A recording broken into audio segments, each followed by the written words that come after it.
औज़ुबिल्लाहिमिनश्शैतानिर्रजीम बिस्मिल्लाहिर्रहमानिर्रहीम अस्सलाम वालेकुम and welcome to my channel. दोस्तों, आज की इस वीडियो में हम लैंग्वेज डेथ के हवाले से सीखेंगे। यानी लैंग्वेज किस तरह ख़त्म होती है, एक ज़ुबान किस तरह अपनी ज़वाल तक पहुंचती है या उसकी डेथ या मौत कैसे वाक़या होती है, इसके हवाले से। Language death occurs when a language सीज़ेस।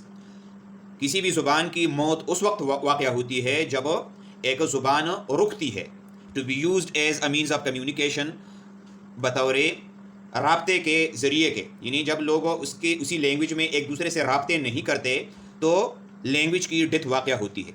And is no longer passed on to new generations, और न ही वो आइंदा नस्लों तक मुंतकिल होती है। It is said that many languages of the world are in danger of becoming extinct in the near future. ऐसा कहा जाता है कि मुस्तक़बिल करीब में दुनिया की बहुत ज़्यादा ज़ुबानें ख़त्म होने पर है या को ख़त्म होने के ख़तरात उनको लाहक है। Language death is a lengthy process. Language का मर जाना जो है ये एक लंबा प्रोसेस है। Language death occurs when a language passes through several stages.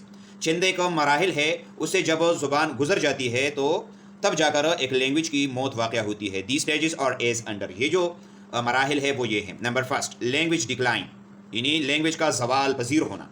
It is the first stage of language death. ये लैंग्वेज के मौत का पहला मरहला है। दिस स्टेज अकर्स, ये मरहला तब वाक़या होता है when the number of speakers of a language begins to decrease, जब किसी लैंग्वेज के बोलने वाले तादाद में कम होते हैं, ड्यू टू माइग्रेशन, अर्बनाइजेशन और पॉलिटिकल रिप्रेशन। हिजरत की वजह से या शहरों में जाने की वजह से या किसी सियासी दबाव के तहत, यानी बाज़ अक़वाम पर या बाज़ ज़ुबानों पर सियासी तौर पर ऐसे उनको दबा के रखा जाता है ताकि वो आगे न आएँ। तो जब इस तरह के वाक़यात सामने आते हैं तो तब जाकर लैंग्वेज की डिक्लाइन शुरू होती है। As the number of speakers declines, चूँकि बोलने वालों की तादाद में कमी आती है, the language may become marginalised and stigmatise. इसी वजह से ये लैंग्वेज जो है इसको एक्साइट पर किया जाता है या इसको स्टिग्मेटाइज किया जाता है, दागदार बनाया जाता है या इसको उतनी अहमियत नहीं दी जाती। पर नेक्स्ट जो इसका पॉइंट है वो है लैंग्वेज शिफ्ट।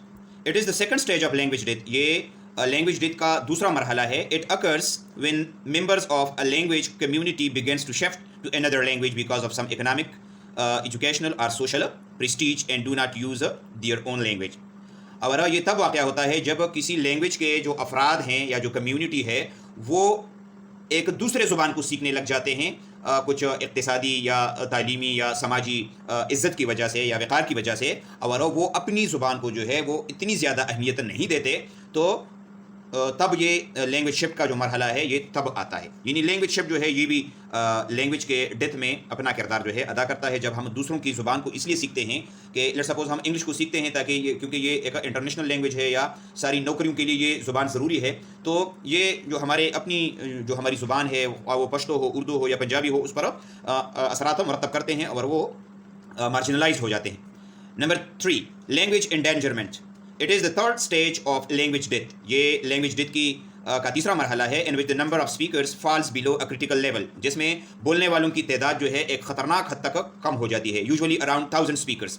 अमूमन ऐसा कहा जाता है कि जब 1000 स्पीकर से इसकी तादाद कम हो जाती है तो उस लैंग्वेज को हम कहते हैं लैंग्वेज एंडेंजर्ड। ठीक है। Children are not learning it और using it as a their native language. अब बच्चे जो होते हैं वो इसको बतौर मादरी ज़ुबान नहीं सीखते। Its domain of use is limited, और इसका जो इस्तेमाल है वो महदूद हो जाता है, due to which it lasts forever, और इसी वजह से ये हमेशा के लिए ख़त्म हो जाती है ये ज़ुबान।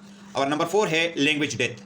This is the last stage in which there is no native speakers to use the language as a mean of communication. और ये वो आखिरी स्टेज है जिसमें कोई भी मादरी ज़ुबान वाला बाकी नहीं बचता जो इस लैंग्वेज को राब्ते के तौर पर इस्तेमाल करे। तो दोस्तों, ये था आज का हमारा टॉपिक। उम्मीद है आपको इसकी समझ आ गई होगी। किसी भी जगह पर आपका कोई सवाल हो तो आप कमेंट में पूछिएगा, इंशाल्लाह मैं आपको ज़रूर जवाब दूंगा। Thank you for watching. अल्लाह हाफ़िज़।